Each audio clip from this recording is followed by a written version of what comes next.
All right, so sometimes I have folks that ask genuine questions like that. And then sometimes I have people that say kind of mean things like that.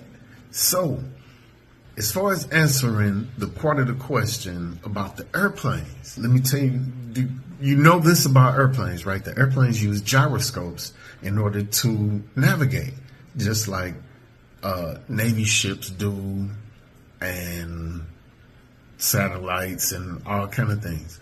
Well, the fact that we can use gyroscopes to navigate as opposed to compasses lets us know that the earth is at least spinning, but we do have ways to understand that the earth is spinning, like everyday simple ones, you know what I'm saying? Check out this video and hopefully that helps. There was this one guy in one of the videos that was like, well, compasses don't point south, they only point north. But that's not true. What compasses do is they align with the magnetic north and south poles. You know what I'm saying? So they put a little dot on the compass on one side that points to the magnetic North Pole, you know what I'm saying? But that moves around. And if you're on ships with a lot of metal around and stuff like that, you have to compensate for those things. So that's the reason, one of the reasons why they use gyroscopes as opposed to regular compasses, because it has to be thrown off somewhere, you know? And that's why we science. That's the reason why we use these things to make stuff that we do in every day. So another thing for any flat earth person, you know, whatever you're talking about, you have to make it work in regular life. You know what I'm saying? Because if the shit you're talking about doesn't work in regular life, what is the point of it? You know what I mean? So let's go. Especially if it's metallic like iron ore. Fortunately, we do have an alternative to the magnetic compass. It's used not only by ships, but also by airliners, spaceships, and even your own bicycle. I'm talking, of course, about the gyroscope. A gyroscope is just a spinning disc mounted in a gimbal so that it's free to move. To start it spinning, you apply a force to the disc, making it rotate. You're building up its angular momentum. When something has angular momentum, we also say there's a torque present acting along its spin axis, so in this direction. A quick way of remembering it is using the right-hand rule. Curl your fingers in the direction of the force you applied, and your thumb tells you the direction of the torque. Anyway. See, that part's important because, like, even if you want to think of it as like, that's God's thumb. That pole. The reason we call it a pole is because that is the center of the angular momentum, you know? Mm-hmm. But you can think of it as like if it was a ball with a pole through it. And maybe that's why we call them poles. I really don't know that to be true. Enough of the physics. We now have a gyroscope happily spinning away. The interesting thing about a gyroscope is that it will keep pointing in the same direction unless you apply another force to it.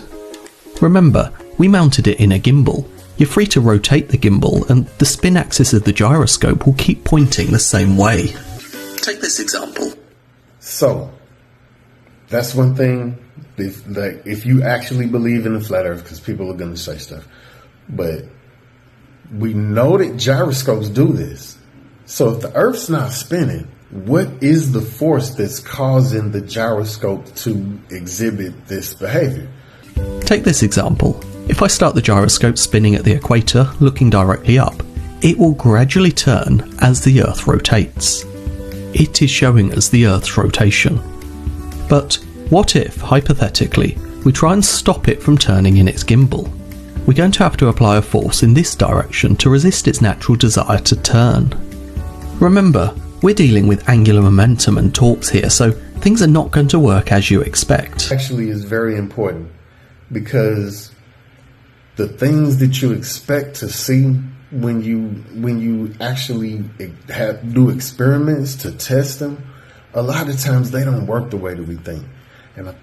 And I know that this is how a lot of these trickster guys will get folks caught up, because, you know, you're expecting something to work some kind of way, and it doesn't work that way. They know that, and they use that coupled with the fact that there are conspiracies, you know, and the government at different times has done messed up things. People do messed up things. They lie to us and all that, you know, corporations, blah, blah, blah.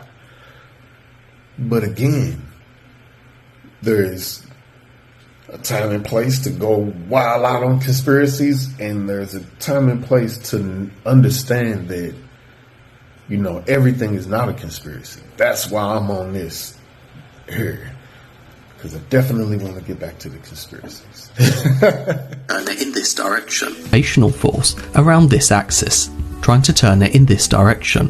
Remember, a rotational force with the right hand rule is going to apply a torque. That torque is going to be in this direction. The new torque and the gyroscope's original torque interact with each other, making the gyroscope turn in this direction. This is gyroscopic precession. A gyroscope moves at right angles to the force you apply to it.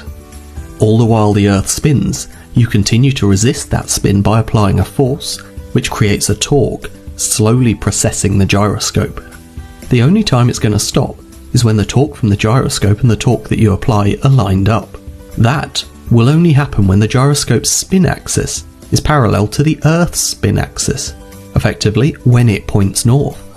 You've made a gyro compass. So, you see, ladies and gentlemen, like, I don't mean no offense or nothing like that, but this is one of the ways that, to me, it's been demonstrated that at least the Earth is spinning, and we can measure how it spins and all that. Also, we have a thing called Foucault's pendulum. If you want to know about that, let me know.